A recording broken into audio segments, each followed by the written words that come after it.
Bihar first Bihari first. जब ticket देने का बारी आया तो उस समय आपका बहनोई फर्स्ट, जीजा फर्स्ट, दीदी फर्स्ट, परिवार फर्स्ट हो जाता है।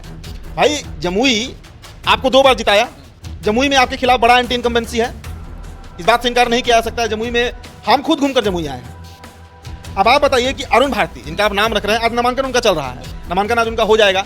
चिराग पूरा उनका फील्डिंग जो है वो किए हुए हैं, परिवार के सदस्य हैं, अपनी बहन के पति हैं, पारिवारिक हैं, इसमें दो राय नहीं है कि चिराग को करना चाहिए। लेकिन जिस लोकतंत्र की बात होती है और जिस परिवारवाद के खिलाफ प्रधानमंत्री बात करते हैं, बार बार हर मन से कहते हैं लालू परिवार को घेरा जाता है, तो भाई एक बात बताइए कि रामविलास पासवान के समय भी पशुपति कुमार पारस को आगे बढ़ाना, रामचंद्र पासवान को आगे बढ़ाना, प्रिंस पासवान को आगे बढ़ाना, फिर चिराग पासवान को आगे बढ़ाना और उत्तराधिकार का लड़ाई होना कि हमारे पिता की पार्टी है तो हमारे भाई की पार्टी है।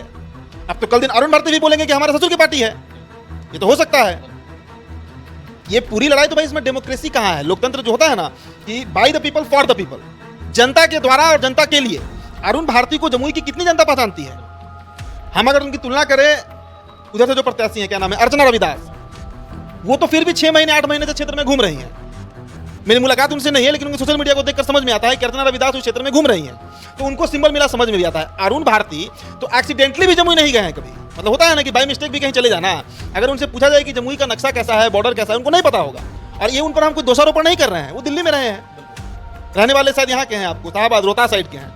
तो अरुण भारती पर हम सवाल नहीं उठा रहे हैं। हम, मेरा जो चर्चा है वो चर्चा का केंद्र ये होगा कि जमुई को एक ऐसा प्रतिनिधि मिल रहा है, अगर जीत गए तो, अरुण भारती अगर जीत जाते हैं तो उनको एक ऐसा प्रतिनिधि मिलेगा जिनको 5 साल ये समझने में ही लग जाएगा कि जमुई की समस्या क्या है। दोस्तों, बिहार में एनडीए के सीट शेयरिंग का फॉर्मूला तय होता है, जिसमें 17 सीटें Bhajpa, 16 seat JDU, 5 seat LJP यानी कि लोक जनशक्ति पार्टी चिराग पासवान को मिलती हैं और 1-1 सीट उपेंद्र कुशवाहा और जीतन राम मांझी के खाते में जाती हैं। देखिए, चर्चाएं चिराग पासवान को लेकर है कि चिराग पासवान के खाते में 5 सीट जाती है और चर्चा जमुई सीट को लेकर है। जमुई सीट से चिराग पासवान के जीजा अरुण भारती को चुनावी मैदान में उतारा जा रहा है, सिंबल टिकट भी दे दिया गया है। तस्वीरें सोशल मीडिया पर काफ़ी वायरल है। देखिए, जमुई सीट को लेकर मेरे साथ बात करने के लिए मेरे सहयोगी उदित तारियान मौजूद हैं।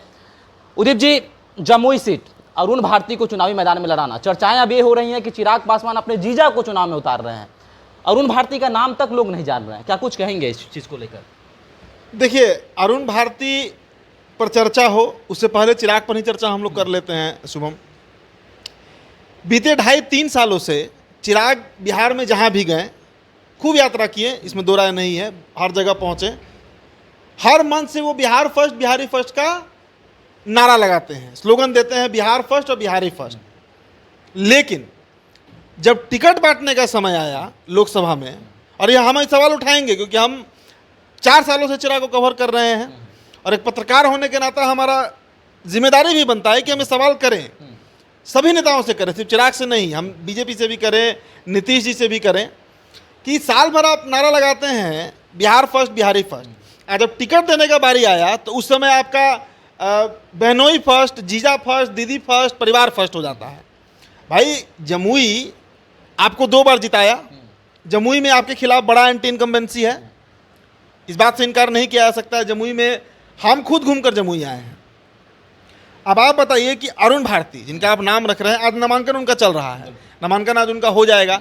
चिराग पूरा उनका फील्डिंग जो है वो किए हुए हैं, परिवार के सदस्य हैं, अपनी बहन के पति हैं, पारिवारिक हैं, इसमें दो राय नहीं है कि चिराग को करना चाहिए। लेकिन जिस लोकतंत्र की बात होती है और जिस परिवारवाद के खिलाफ प्रधानमंत्री बात करते हैं, बार बार हर मन से कहते हैं लालू परिवार को घेरा जाता है, तो भाई एक बात बताइए कि रामविलास पासवान के समय भी पशुपति कुमार पारस को आगे बढ़ाना, रामचंद्र पासवान को आगे बढ़ाना, प्रिंस पासवान को आगे बढ़ाना, फिर चिराग पासवान को आगे बढ़ाना और उत्तराधिकार का लड़ाई होना कि हमारे पिता की पार्टी है तो हमारे भाई की पार्टी है। अब तो कल दिन अरुण भारती भी बोलेंगे कि हमारे ससुर की पार्टी है, ये तो हो सकता है। ये पूरी लड़ाई तो भाई इसमें डेमोक्रेसी कहाँ है? लोकतंत्र जो होता है ना कि by the people for the people, जनता के द्वारा और जनता के लिए। अरुण भारती को जमुई की कितनी जनता पहचानती है? हम अगर उनकी तुलना करें उधर से जो प्रत्याशी हैं, क्या नाम है, अर्चना रविदास, वो तो फिर भी 6 महीने 8 महीने से क्षेत्र में घूम रही हैं। मेरी मुलाकात उनसे नहीं है, लेकिन उनके सोशल मीडिया को देखकर समझ में आता है कि अर्चना रविदास उस क्षेत्र में घूम रही हैं, तो उनको सिंबल मिला, समझ में भी आता है। अरुण भारती तो एक्सीडेंटली भी जमुई नहीं गए हैं कभी, मतलब होता है ना कि बाई मिस्टेक भी कहीं चले जाना, अगर उनसे पूछा जाए कि जमुई का नक्शा कैसा है, बॉर्डर कैसा है, उनको नहीं पता होगा। और ये उन पर हम कोई दोषारोपण नहीं कर रहे हैं, वो दिल्ली में रहे हैं, रहने वाले शायद यहाँ के हैं, आपको शाहबाद रोहतास साइड के हैं। तो अरुण भारती पर हम सवाल नहीं उठा रहे हैं। हम, मेरा जो चर्चा है वो चर्चा का केंद्र ये होगा कि जमुई को एक ऐसा प्रतिनिधि मिल रहा है, अगर जीत गए तो, अरुण भारती अगर जीत जाते हैं तो उनको एक ऐसा प्रतिनिधि मिलेगा जिनको 5 साल ये समझने में ही लग जाएगा कि जमुई की समस्या क्या है। उनको 5 साल तो पहले अंडरस्टैंडिंग में लग जाएगा कि जमुई लोकसभा कॉन्स्टिट्यूएंसी जो है उसका मूलभूत समस्या है क्या, वहाँ पर केंद्रीय विद्यालय का क्या हाल है, जिसकी चर्चा चिराग करते भी हैं बार बार, वहाँ पर केंद्रीय परियोजनाओं को कैसे लागू करना है, कौन कौन सा परियोजना है, समझने में 5 साल निकल जाए। तो अल्टीमेट सफरर कौन होगा?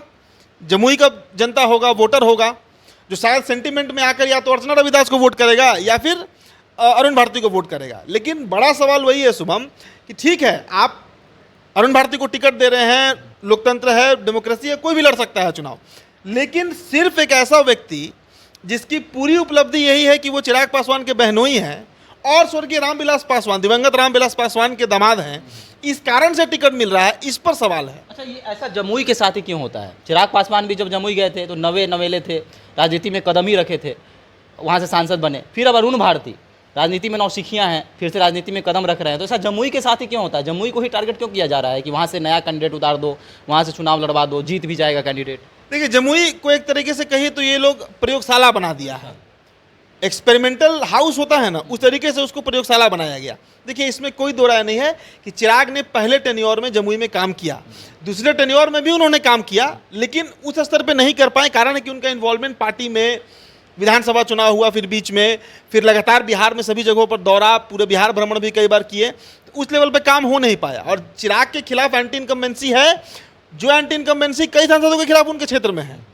तो ऐसे में चिराग, और जबकि चिराग कहे भी थे कि जवान होकर यहाँ पर आया हूँ, युवावस्था में आया हूँ, किशोरावस्था में और बुढ़ापे में यहाँ से जाऊँगा, तो फिर जमुई छोड़ना, हाजीपुर आप लड़िए, हाजीपुर आपकी कॉन्स्टिट्यूएंसी रही आपके पिता की, उसमें दो राय नहीं है, लेकिन जमुई से कई नामों पर चर्चा थी भाई। संजय पासवान का चर्चा था वहाँ से, देखिए हम नाम भूल रहे थे, संजय पासवान का चर्चा था कि उनको वहाँ से तो टिकट मिलेगा, कई दिनों से वहाँ पर काम कर रहे हैं, और इनकी पार्टी से कई कार्यकर्ता हैं जो वहाँ से काम कर रहे थे। इनकी पार्टी में कई ऐसे लोग हैं जो, जमुई तो इनका संसदीय क्षेत्र है, सबसे ज़्यादा वहीं पर इनका विजिट हुआ चिराग पासवान का। तो सभी के बीच में आप वैसे नोवाइस व्यक्ति को टिकट दे रहे हैं जिनको ना राजनीतिक तजुर्बा है, हो सकता है उनको राजनीतिक सूझबूझ बहुत ज़्यादा हो, लेकिन ग्राउंड पर तो नहीं दिखा अभी तक, कोई संवैधानिक पद पे नहीं रहे, पार्टी में भी किसी बड़े पद पे नहीं रहे, तो वैसे व्यक्ति को टिकट देना क्या माना जाएगा? क्या यह परिवारवाद नहीं है? और अगर ये परिवारवाद नहीं है तो फिर तेजस्वी यादव को सीएम बनाना, जो लालू सपना देखते हैं, वो कहाँ से परिवारवाद हो जाता है? अगर पार्शली आप देखिए तो बात अलग है, इम्पार्शली अगर आप देखिए, निष्पक्ष रूप से देखिए, तो हार्डकोर परिवारवाद है। और इसमें तो भाई भतीजे की भी लड़ाई नहीं है, इसमें तो लड़ाई दूसरा ही हो जाएगा फिर, अगर भविष्य में पार्टी टूटे, जो कि हो चुका है एक बार ये इंसिडेंस, यहाँ पर एक बार ये इंसिडेंस हो चुका है। सगे भाई ने धोखा दिया था, जैसा कहते हैं चिराग पासवान कि सगे भाई हैं पशुपति कुमार रामविलास पासवान के, जब वो सगे नहीं हो सके तो यहाँ तो दूसरा मामला है। तो खैर वो भविष्य का बात है, उस पर अभी हम नहीं जाएंगे। हमारा मूल तत्व सवाल यही है कि साल भर बिहार फर्स्ट, बिहारी फर्स्ट का गाना गाने वाले चिराग पासवान टिकट देने समय जीजा फर्स्ट और दीदी फर्स्ट पे कैसे चले जाए, यही हमारा सवाल है। चलिए, तो अरुण भारती को टिकट दे दिया गया है, आज उन्होंने नामांकन भी कर दिया है, और अब लोग यह चर्चा करने लगे हैं कि बिहार फर्स्ट, बिहारी फर्स्ट करने वाले जो चिराग पासवान हैं, वह अपने परिवार के लोगों को टिकट क्यों दे रहे हैं, उन्हें क्यों आगे बढ़ा रहे हैं, और जमुई ही प्रयोगशाला क्यों बनते जा रहा है, वहाँ से ही नए उम्मीदवार को क्यों लड़वाया जाता है। तो आपकी क्या राय है जमुई को लेकर? अरुण भारती को टिकट दिया गया है, इसको लेकर आपकी क्या राय है, आपका क्या कहना है? आप भी हमारे साथ जरूर साझा करें। धन्यवाद।